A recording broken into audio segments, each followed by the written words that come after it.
is 2 p.m. and you are listening to Radical Minds on WHPK FM 88.5 Chicago, the pride of the South Side. Radical Minds investigates the interlocking political, economic, and social problems facing modern society for a ruthless critique of everything existing. We are an ongoing discussion of activists, academics, and intellectuals on issues pertinent to the left, past, present, and future. I'm your host, Erin Haygood, and today I'm in the studio with my co-host, Stephanie Gomez, and we have as a guest on the show today, Adrian Mandeville, who is a first-year student at the University of Chicago, a member of the YDSA, and a former anarchist. Did I get that right? Yeah, something like that. So, Adrian, it's great to have you on, and I was wondering if maybe you could just talk a bit kind of about what brought you to leftist politics, and, you know, what your experience has been at the university, you know, being a student who's interested in these things like socialism and anarchism, and then maybe we'll get into talking a bit more about that. Yeah, so I'd like to say that the left has always kind of been in my blood. So, like, my dad was a communist. Oh, you're a red diaper baby? Kind of. And, and my mom's family is Cuban, even though they did end up in Puerto Rico after the revolution. So, a little clashing of the ideologies there, but even my stepdad is like a socialist. I'm not sure of like what tendency, but I'd say just growing up with those kinds of values and that being all around you, and yeah, that kind of eventually in some way, I would say probably due to Black Lives Matter, was when I started thinking about like police brutality and the prison industrial complex, and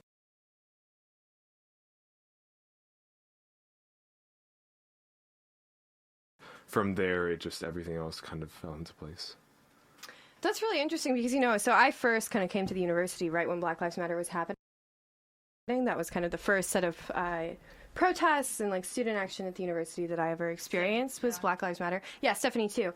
And so I think I'd be interested just, you know, before because I know you wanted to talk about anarchism and socialism, all these things, International Working Women's Day, because it's International Working Women's Day. But I'd be interested how, you know, for you, Black Lives Matter politicize you, like how you would think about that. And particularly as, like, I don't know, would you describe yourself as a socialist, an anarchist? How would you kind of describe your political views as well? And, you know, just give us a bit of background, maybe. Yeah, so with Black Lives Matter, I'm from New York, and so around the time that Eric Garner was killed by police was when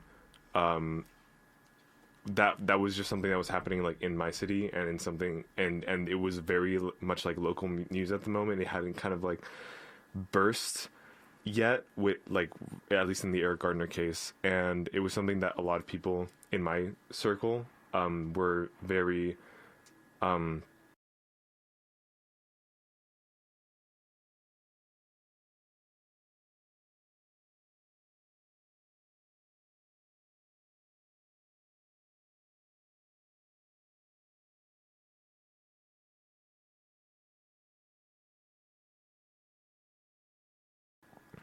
we're just coming out for, and I would say certainly it sparked like discussion amongst like the teachers at my school, and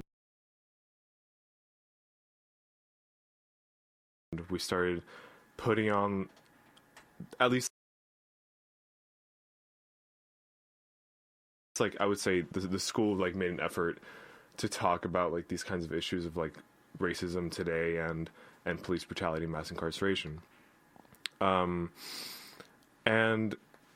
I think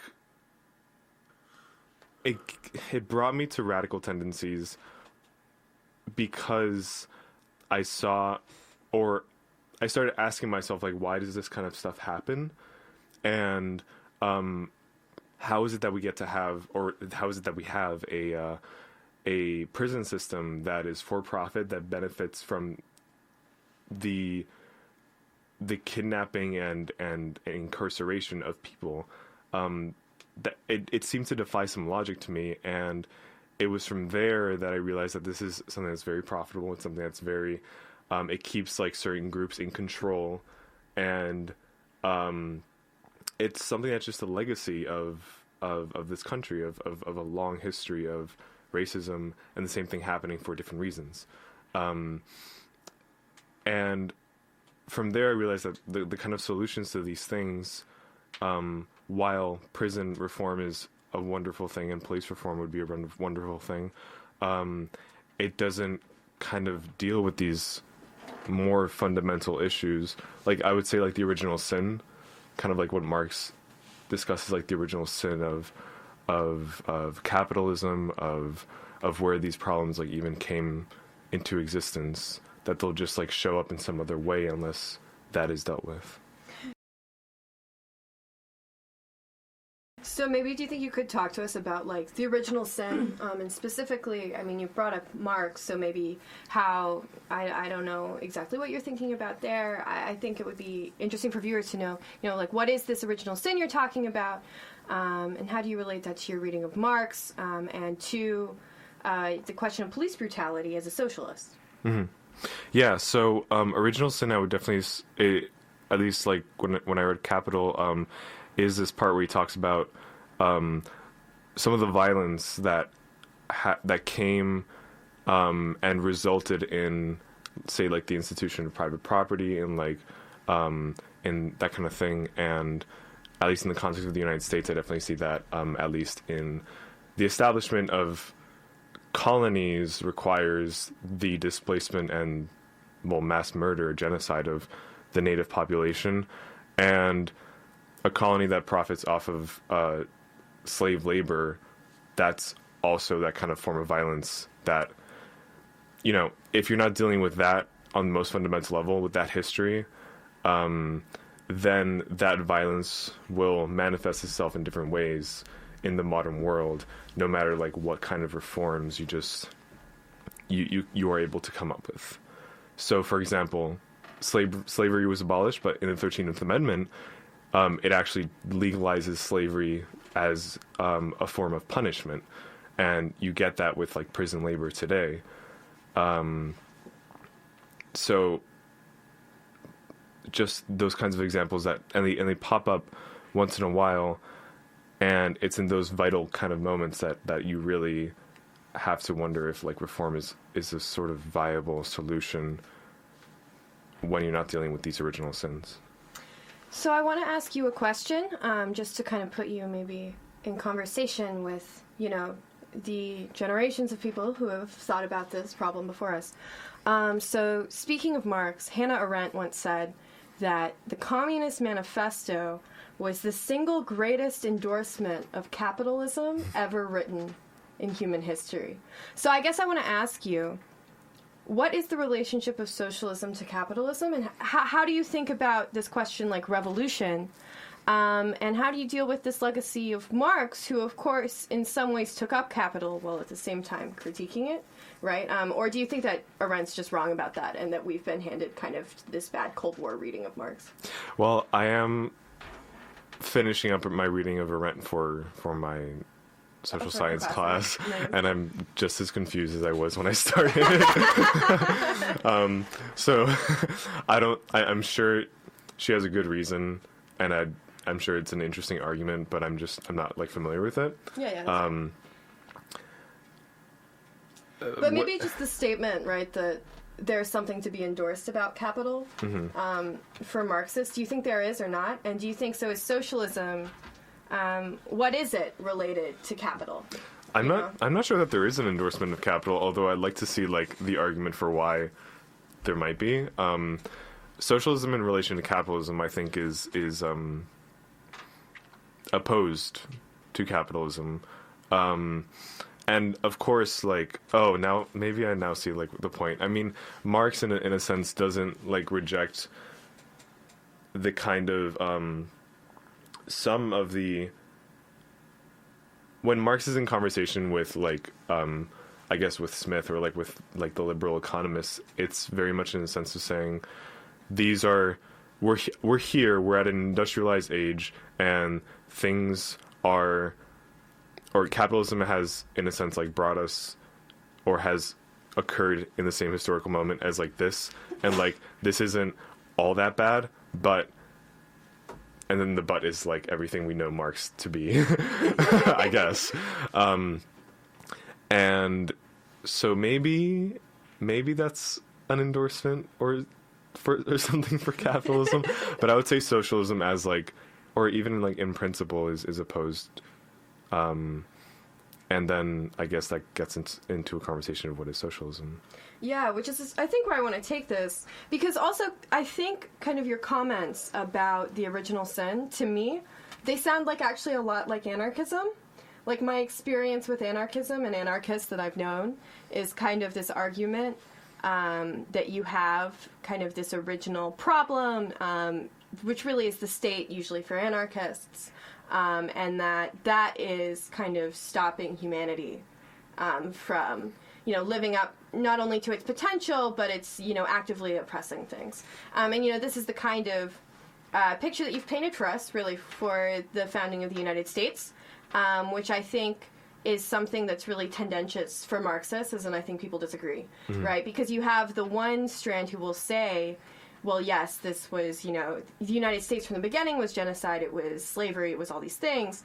But then on the other hand, you have the argument that, well, you have, for example, the Civil War. What do we make of that? As in, it was kind of the bourgeois, right, the unfolding bourgeoisie in the North, who are finally able to get rid of slavery, and then you get industrialization in the United States. And of course, Marx supported, right, the North in the Civil War for obvious reasons, because he was opposed to slavery. But the question of, is there a difference? Are these bad things kind of just really inherent to liberalism as some sort of power structure, right, which is, I think, how a lot of anarchists would argue? Or is it kind of a different problem? Or can I follow up to that real quick? So when you were talking about also, like, this sort of, like, how, like, this original sin sort of standpoint, like, view of capitalism might be, like, an anarchist standpoint, like, are you sort of suggesting that, like, it might be viewing capitalism as, like, a mistake rather than, like, a necessary historical form? Oh, well, that's me, not Adrian. I'm the one who said that he sounded like an anarchist. So I don't... He's not saying, he's saying, okay, well, socialism has to deal with all these problems that are deeply historical, which is, an argument. And it's a very good argument, I think, in certain respects. But I just wanted to put forth this challenge that, of course, it does kind of sound like anarchism. And so, yes, that would be why. Guilty as charged. Sorry, I was just, like, trying to clarify. So, to clarify... Oh, yeah, to clarify, are you an anarchist or aren't you? Or maybe I should say... What differentiates you? What do you think differentiates socialism from this kind of anarchist view? So, I think the question of anarchism, or the problem with anarchism that I sometimes have, is that it's mostly just a set of principles. And they're principles that I hold to be, like, very dear. And, like, I think they're, like, pretty good values as well. But it doesn't, like, give you as much of a... there's, like, an elimination of, like, process. It's very, like... On the other hand, okay, so there's this quote I remember reading. I don't remember who it was attributed to, but it was that I believe in anarchism not as an end, but because I don't believe in ends. And it was something along the lines of, like, in whatever action we take, these principles have to be embedded in them, because we cannot pretend that, like, through some course or different course that we will reach, like, some kind of world where those principles are fully, like, in place or enacted. So it has to be in our practice. And while that resonates with me, on the other hand, there's the criticism that someone like Parenti might put forward, which is that, or he like characterizes them, or like anarchists or whatever Trotskyists maybe, as like the pure socialists, or some, and that they, there's this question of they just like think that everything will kind of like fall into place, and like everyone will just democratically convene and figure and that's like, that was such a that is like a valid criticism of anarchism, or at least anarchist thought, which is that people will just kind of figure it out.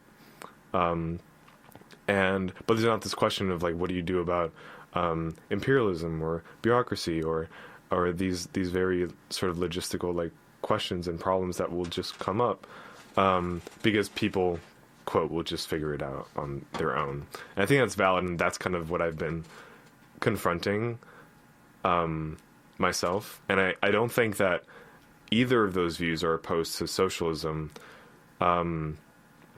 They just seem to be different understandings of how we go about it. So I guess I want to ask, when you talk about kind of the means, right, and for anarchists, that the means have to be kind of principled in some certain respect. Like if you don't use democratic means, you won't get democratic ends. Am I kind of getting the argument right? Yeah. So do you think it is true or not? Do you think it's possible for us to get, kind of a good end, whatever you may think that might be? It would be nice if you could tell us what, but do you think it's possible to get a good end while having messier politics? And then what do you think are the obstacles kind of to what you thought was a convincing argument by the anarchists that you've described? So, a good end for me would be, as like an ideal, the abolishing of capitalism, the abolishing of the state, and having in place a form of democratic like control over production and over the political process of how things get decided, self-governance of like peoples. And I think the way we go about that has to reflect that. And that's something I've seen, at least in my time with DSA. Not that I think DSA has this like grand scheme of ends in mind, but at least with Chicago DSA, since it's kind of decentralized, the way we go about like meetings and making decisions and everything else reflects that sort of end, that democratic decision making and lifting voices, and also just creating relationships in the political and in the social, and supporting each other where we can. I do think the question of like messier politics is an interesting one because, for example, I have a lot of respect for say like the Cuban Revolution, and I think the ends of the Cuban Revolution so far have been decently positive in a lot of ways, with regards to education and healthcare and overall like quality of life. I do, however, worry that there is this. Well, I obviously like you.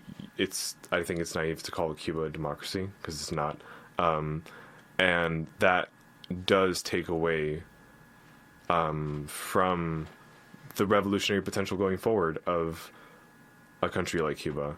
That it's kind of, after all these great things that have already been put forward, the question of where to go forward from there, there's like no transparency. There's not any like conversation about it, and it seems to just kind of succumb to like the whims of, I guess, the party or of a charismatic leader. So I guess I want to talk about kind of obstacles, because I think this has come up a lot, because kind of your first thesis was, well, there's this original sin which is an obstacle right, to socialism. And now it's the question of, okay, well, in Cuba, you had some sort of attempted revolution. But now what you have is this party that's an obstacle to future revolutions. And so something that's kind of funny to me, of course, is that the obstacle there is the lack of democracy. But the American Revolution was the founding of democracy in the United States. I mean, for better or for worse, the good and the bad, right, that came with all of that. It was the founding of democracy. So I guess there's a question of where does the opportunity for having socialist politics come from, and what are kind of these, what makes something an obstacle and what makes something an opportunity, right? Yeah, I think when something is an opportunity when you put the means of going forward, of deciding, into the hands of people. And so for that reason, I think expanding and like bettering a healthcare system, an educational system, accomplishes that. You're putting resources into the hands of people. You are bringing them out of I would say into the opportunity to then have the means to then like democratically convene and like contribute to decision making, etc. And in the United States, the establishment of a somewhat limited form of like democracy, even though it's like based on this original like sin idea, I think that shows because of its like limited form, that it's not inclusionary of, obviously like the enslaved population, and it's not inclusionary of the native population, and it's not inclusionary of women. But democracy as like this idea, and even like since it goes back to the Greeks, I guess the Greeks had time to just do all the democracy they wanted because labor was, they didn't have to worry about that. That was done by the slaves. But I mean, Greek democracy was like convening to figure out whether or not you were going to like stone Bill because he cheated on his wife. Like, right. No. And I think that's why, and it's most like in these forms where it is only allowed at the expense of like other groups of people, the democracy itself will take on that character as well. But I don't know that it's at the expense of other groups of people in the Greek situation. I mean, it's really strange in the Greek situation, but if we think about kind of this ancient conception of democracy, it's, well, we use democracy to adjudicate, like... private sphere. Well, not just the private sphere, actually, but the customs of the people, right? Yeah, it's concerned with, like, the good and all that, yeah. And that does include everyone. Isn't everybody is included in that world? In their place, of course, right? Or they aren't included. They have, like Aristotle couldn't imagine that slaves were human beings. Mm-hmm. He just, like, couldn't have that thought. He's like, well, they must just be animals who can talk. But it wasn't, this question of exclusionary, I think, it raises questions for me because, for example, the socialists of, like, the 19th century, right, would have said, well, of course we do want to increase the franchise. But does that mean that we're actually experiencing democracy? Maybe not. I mean, in America, you have this idea, too, which is, I mean, this is why in Reconstruction, for example, the radical Republicans want to give all the emancipated slaves 40 acres and a mule, because the idea is that you have to be kind of this self-reliant person. Like, we need lots of small... kind of bourgeois people who are running their own businesses or whatever. And that's the only way that we can preserve democracy against what they saw as kind of the masses in Europe, and that this actually stops people from being able to participate democratically. So what, like, for example, today, we can say that, well, technically everybody can vote. And then you always have these different drives. Usually one of the two major parties are running them, right, to get people signed up to vote, because the idea is that, well, people make it hard to sign up. So what is the franchise? What happens if we had, like, let's say we had completely enfranchised democracy, like every person had the opportunity, the ability, everything to vote. Mm-hmm. Do you think that's possible under capitalism? And if it happened under capitalism, would that be real democracy? I think real democracy it is more than just everybody having a vote. It's everyone having a say in the process. So instead of voting on a ballot, yes, yay or nay, at the end of the day, that rhymed. Good one. It's having a conversation. It's being on the floor and having the mic on the issues, and so you don't feel like your political obligation is only at the ballot box. So you feel like you can have a say on like what's on the ballot and why it's there, and what its significance is. And I think until we get to like that point where nobody feels excluded from that practice is when democracy is still limited at, and I don't think that's possible under capitalism, because democracy also has to extend to the workplace. Has to extend to the workplace. And to production and the economy in general. Yeah, because I guess I want to ask what you mean by everybody having a voice. Mm-hmm. Because, of course, it's just impossible for example, all the adults in the United States to have some say in policy. There's just not enough time in the world, right, for that to happen, because there's too many of us. So kind of, could you explain maybe what you mean by that? Right, and so I think that's one example where the anarchist idealism, or like the values, while I think is necessary, especially like as a means and as an end,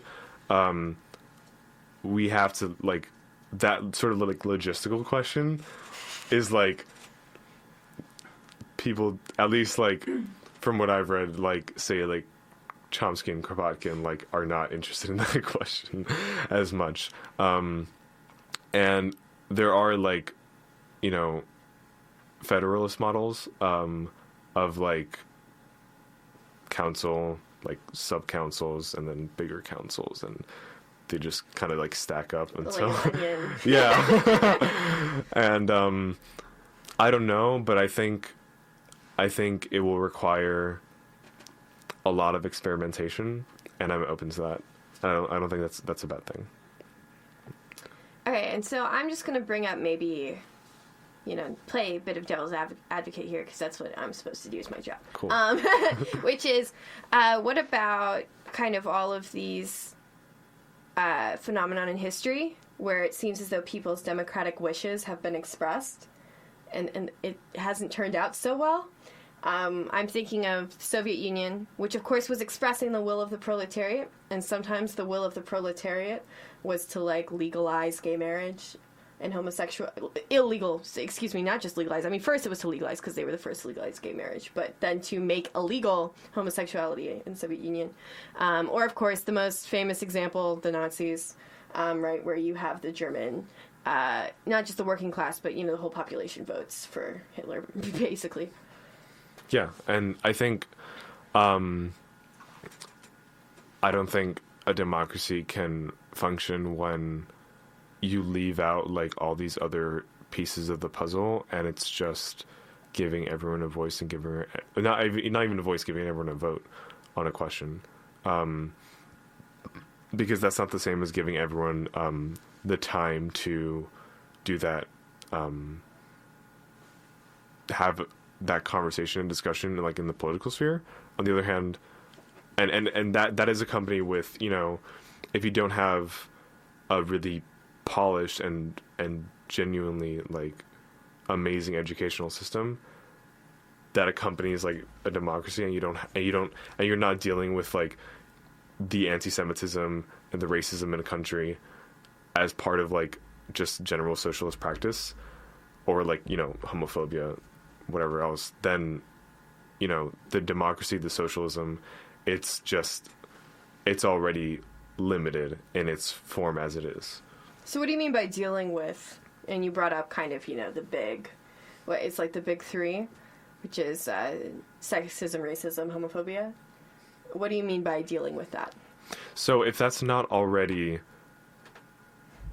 if the efforts if the efforts of like a revolution, or if the efforts of a revolutionary democracy aren't focusing on these questions, and by dealing with, I mean eradicating those big three, and I'm sure more, from the culture and from the social, then the form of democracy or the form of socialism that you have is not going to be a form of self-governance. So I want to ask a question, and that is changing people's minds, because, you know, that's what these things are, right? It's how people think. Mm-hmm. It's their opinions. Sexism is an opinion that some people hold. Or, you know, in some cases people say it's a culture, but usually they're talking about kind of how people think about women. Yeah. Is changing people's minds revolutionary? Absolutely. I think changing hearts and minds is one of the most important, like, things a revolutionary person should consider, and how to go about that. And that's also, like, you know, and you can do that without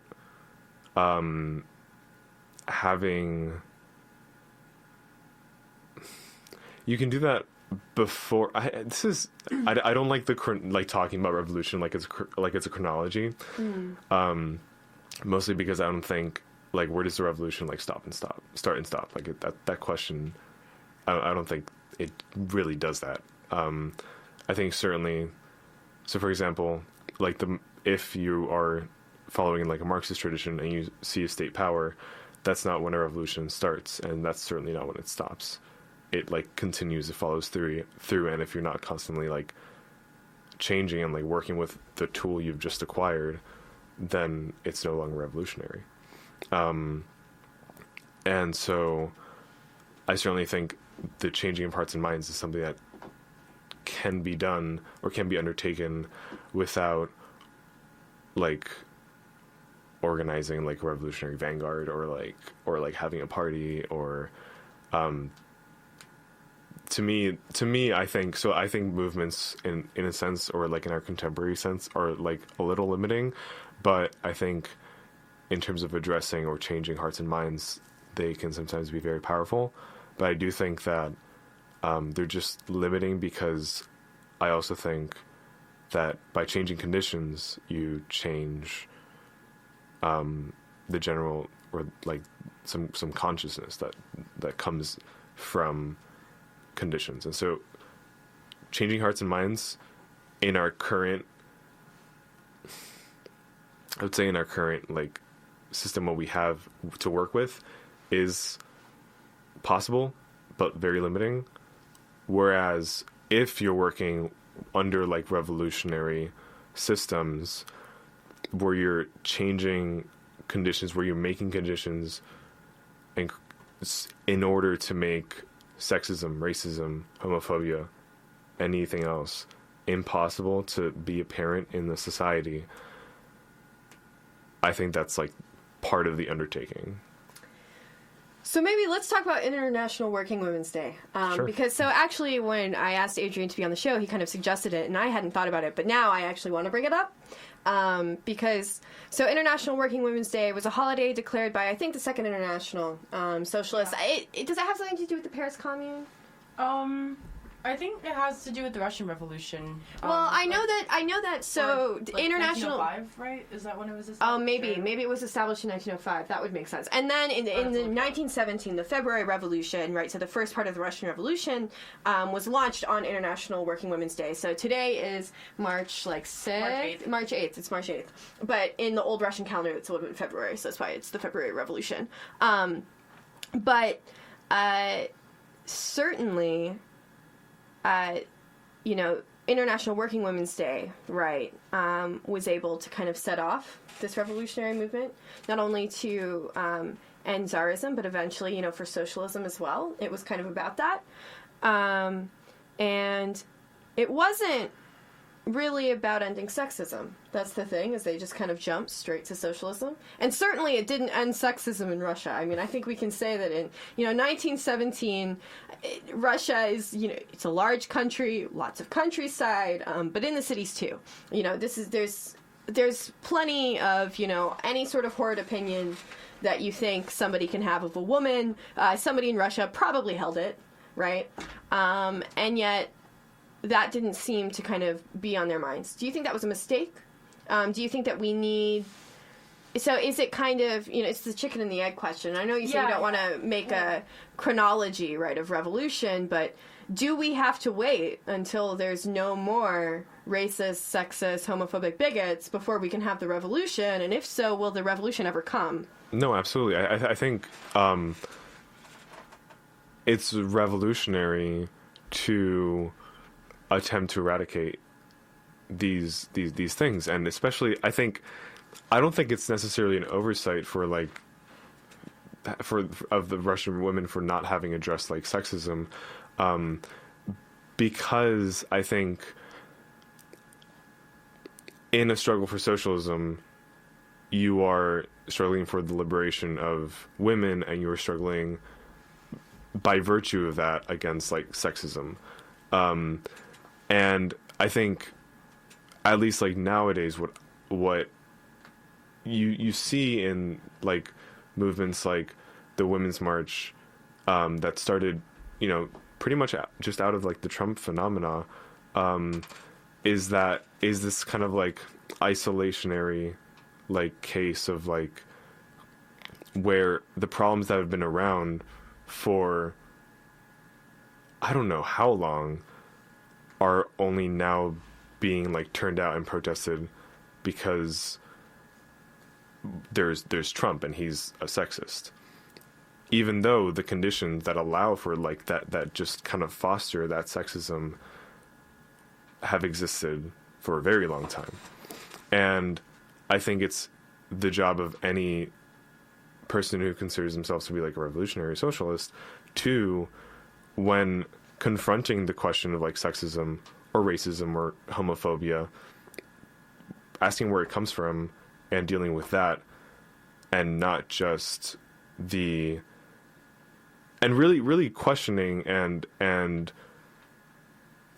trying to fight the power that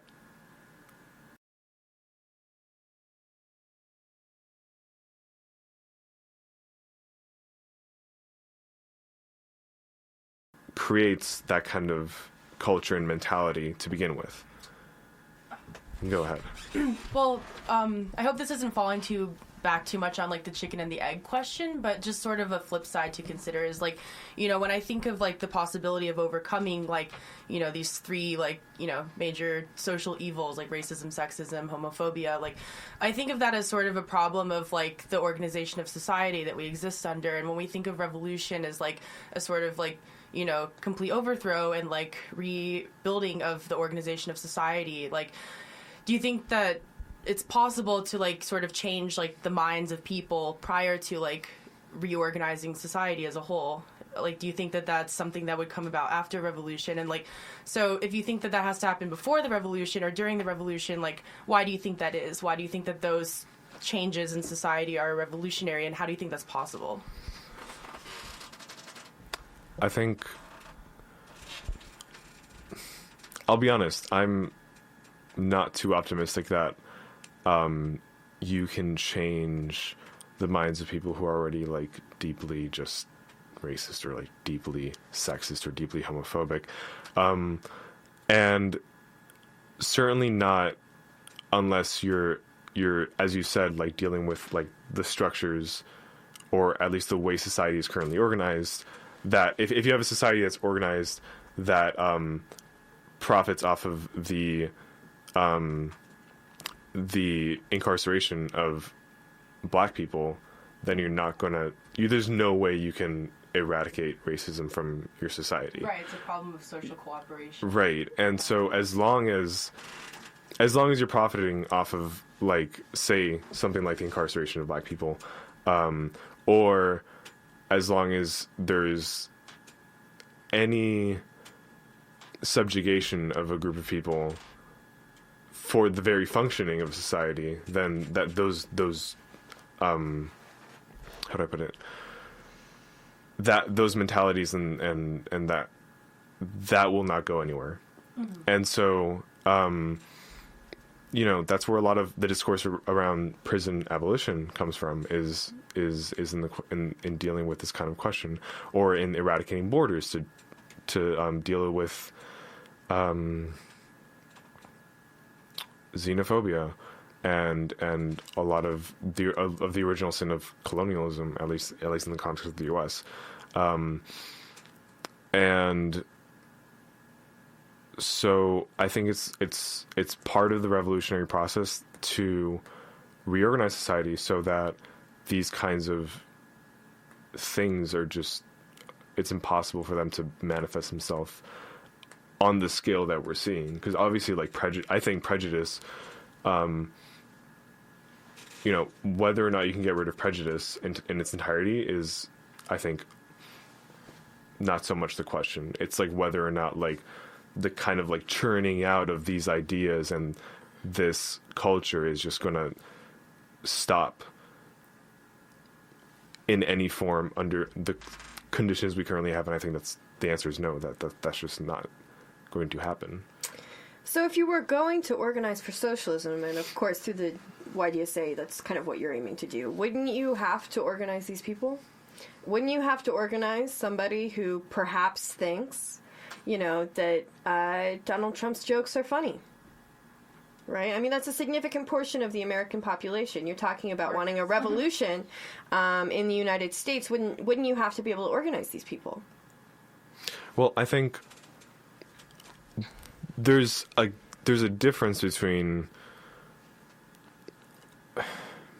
Okay. I think the question of, whether or not there are some people, obviously, who, like, hold those views and are certainly, like, you might consider, like, working class or of, like, disenfranchised in like, some other way. Well, I mean, most of the United States is working. Like, if you really think about it, pretty much everybody in the United States is, like, a worker at this point. So all of the people who hold those views, for the most part, are, like, working people. Yeah. But I think I don't think that is nearly, like, the majority of the country. And certainly because the majority of people don't vote. And because less than half of the people that did vote voted for Trump. So, but America still elected Trump. I mean, we have to, like, be serious about this. Like, you had Obama voters who voted for Trump. There were people who wanted Trump. We can't just say... No. And I'm not saying that makes them evil. But there's the question of, like, people who hold these views, do you need them to change their views? Or do you just need to get them to act in spite of their views, right? Is that the question? Or do you need to get them to, renounce... self-critique in the style of, like, Mao and the communist parties of the 20th century, right? And say, I made these bad jokes one time, that's bad. And so, like, when we come to the Women's March, well, I mean, honestly, when I watch the Women's March, it seems to me that, sure, in a manner, sexism as we had it has ended, and what has been instilled in its place is a sort of flattery of women that's used to keep the working class down, and to keep women down, to keep humanity down, to elect the Democrats. So there's these questions, you know what I mean? Like, it's not just, I think a question of, well, are too many people racist? That's, like, not it. I think it's, shouldn't we be trying to organize people despite that? And when we organize people, against these, like, opinions, is it necessarily organizing them for socialism? So I think we don't have the obligation to organize with people that hold these opinions. I do think that we should be organizing to or expend some resources into like I wasn't gonna say it. Were you gonna say re-education? Maybe. Like, oh my god. And like I was about to be very authoritarian. I know. Well, I was about to say, because at the beginning of this, I think I called you an anarchist, and now, I'm calling you like an authoritarian Stalinist. So wow. I'm kidding, Adrian. I love you. No, definitely. Yeah, and that's I think no, but I think what I'm saying is that within, like, our circles and our movements and our organizations, we don't have to be inviting them or like having them or organizing them within our spaces. I don't think, okay, what I do and I don't think, I don't like the general, like, so the Democratic line that they're deplorables and that they're just, we don't have to worry about them and that they're insignificant. So I'm with you on that. I do think that those views, like, so even if we educate, say, like, this is very optimistic, 50% of them, and they change their hearts and minds, that, you know, the 50% that we educate will just be replaced by another 50% if the as we were saying before, that the structures, that the way society is organized doesn't like change along with like that education. So to me it just seems like you might get like sheer numbers out of involving them in your organizational process, but to me that still is not like, it's like limiting. I want to go back maybe to something that we talked about earlier, just because I don't want to like let it go on the wayside. And this was, you know, this question of colonialism. And so I guess I wanted to ask, do you think today that our present moment, what is it primarily that you think shapes our present moment? Do you think that it's primarily shaped by kind of the history of colonialism?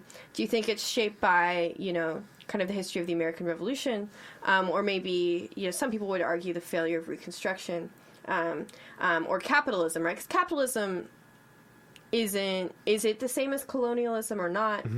So I guess I just wanted to ask kind of how you see that history in relation to the present and how much importance you would give that versus something else. Yeah, so I wouldn't say I'm an expert on like colonialism, and certainly not on like the history of the United States outside of like what I consider to be like some like of the most, I guess, vital or like points and that are worth like discussing and challenging. I do think that there is a very intimate connection between like capitalism, colonialism, and especially how like they've both like developed together. And so I think anytime you're dealing with one or the other, it implies like the other. Does that kind of make sense? Yeah, so I guess I'm just trying to deal with, you know, because there is this argument that capitalism undermined colonialism as it was practiced kind of until the last 200 years. So, like, maybe, you know, for example, I mean, the really big example is you have this thing called sugar beets, which is a way, it's, you know, kind of a more industrial way that you can extract sugar, and it's actually really profitable. And it comes with kind of the Industrial Revolution, and it undermines slavery in the Caribbean. Yeah. So there's this question of, is capitalism just like colonialism, or did it actually undermine colonialism? Are we dealing with something different? And are, you know, the problems that people face today, are they descended from kind of that problem of colonialism, or are they descended from a different problem? I do think that they're descended from the problems of colonialism, and certainly from, you know, events such as the Atlantic slave trade and the legacy of slavery in the U.S. But there does seem to be like this like other form that has preceded it. I'm sorry. Followed it. That I also don't think is like necessarily, so like you were, I guess, attributing it to industrialism. Yeah, well, I mean, that's where, you know, kind of the innovation came from, is that it came from industrial capital. And so then all of these industrial capitalists move in, they kick out the old landowners. And so it really becomes like a question of, you know, property rights versus privilege, as in the old landowners in the Caribbean will like band together against the ability of these people to produce, because it's undermining their profit. Yeah.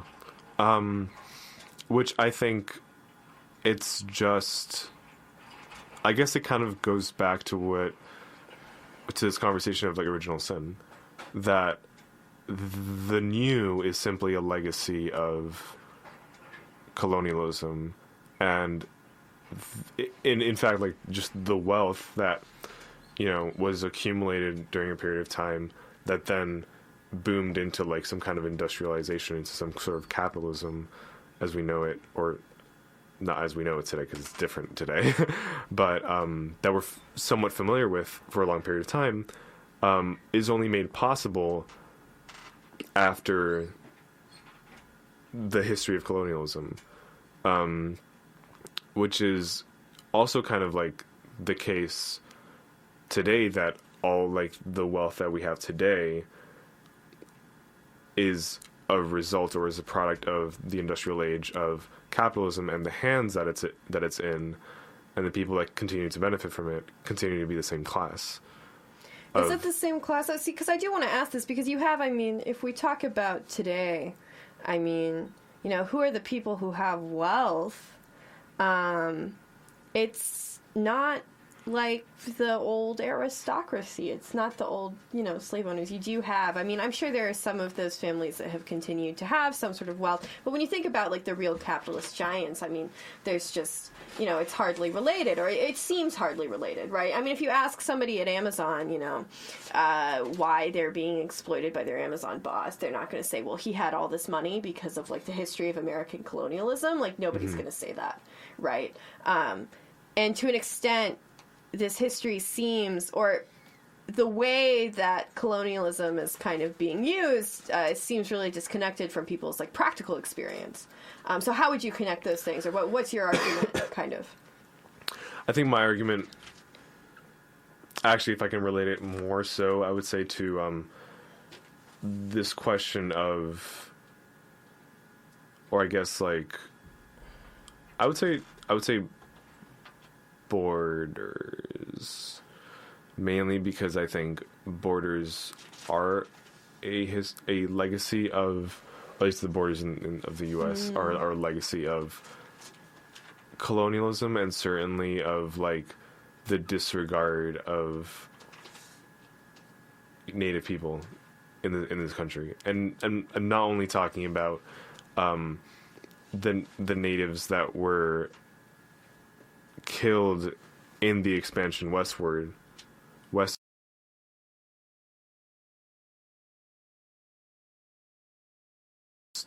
expansion, but I'm also talking about all the land that pretty much like half of Mexico that was annexed. Texas, yeah. Yeah. and Oklahoma. Sorry and about that. Yeah, I'm from Texas. I mean, I don't care. It's not like I have some attachment to... But certainly then the imposition of borders, I mean, like, then like, I think the natural question that comes up is, like, what happened to all of the indigenous people that were living in those lands? Like, they stayed there, and, you know, the U.S. was built around that, and now they're called immigrants, and now they're considered to be like immigrants, and xenophobia is expressed towards them, even though the borders were placed onto them, or were, in a sense, like, and just the sheer ignorance of people to assert that this land, or that, you know, that borders have to be secured, and that this land is... So you're going to hate me, but I do have to ask you this question, which is, what did you think when Bernie Sanders said that open borders weren't progressive? Well, I don't think Bernie Sanders is a great socialist. Obviously. Yeah. Okay, that's like the picture I mean, because Bernie Sanders was, I mean, he was also kind of an isolationist, kind of a nationalist, like, not... I don't think he is a Trump, but... I mean, so was the Cuban Revolution, so... We're talking about nationalists. Don't you Marxists have something to say about national liberation? No. Oh, God, nationalism. Maybe we shouldn't talk about it. Oh, good, I'm saved by the bell. It's 2:58. We can't talk about nationalism. Good. Chose a record. Oh, you chose a wrap up record? with. Yeah. Cool. It's my birthday. I wanted to choose some music. Oh, happy birthday. Thank you. So thank you so much, Adrian. And do you want to announce any events? Because we have to do one event announcement an hour. So if you have one coming up, I think there's Floor is one. yours. Yeah. I can't think of any off the top of my head. Isn't there a band in protest on Friday? There's a band in protest every week. Oh, really? Yeah. I just don't notice at this point. It's like the fire alarm. It just keeps going off. It's kind of. off and off. I think people are already suffering from abandon fatigue, which is, yeah. When is he actually coming? That's the thing is that Nobody knows. nobody knows when it is and where it is, people are just protesting every week. I think the original goal was to gain momentum, but at this point, I think it's producing a lot of just. So do you want to invite people to that protest or not invite them? Maybe. I think people should go because it's followed by organizer meetings, and to be on top of that is, I think, still valuable. But okay, where's the organizing meeting so we can tell people? Oh, just go to the booth thing and then they'll walk to the organizer meeting. Okay, so Booth School of Business on Friday. That's our event. There will be a thing there. We're obligated by the government to do this sort of thing. Are we? Yeah, we have to do one event announcement an hour and We 2 didn't do any PSAs. PSAs. Can you hand me the PSA book? I'm going to do the PSAs. Okay. Do PSAs and then we'll drop the. Yeah, I'll do the PSAs and then we'll drop a beat. Okay. Heart health, because we're talking about hearts and minds. Wise decisions about your heart health start with good information. That's one reason a website was developed to help individuals create a personalized profile that covers factors such as high blood pressure, cholesterol, and coronary artery disease. It takes 20 minutes to create the profile, and the information is kept private. 20 minutes could be the investment of a lifetime. To learn more, visit www.americanheart.org. Sorry, I was messing with you. / heart profiles. And now, seat belts. When you're driving around the block or up the street, you don't need to wear a seatbelt because you know you're not going to be in a car crash, right? Wrong! Because anybody who's ever been in a car crash can tell you. They never saw it coming. So always buckle up. Always. Okay, this has been Radical Minds with Adrian Mandeville. Thank you so much. Catch us every week at 2 p.m. for more. Which one?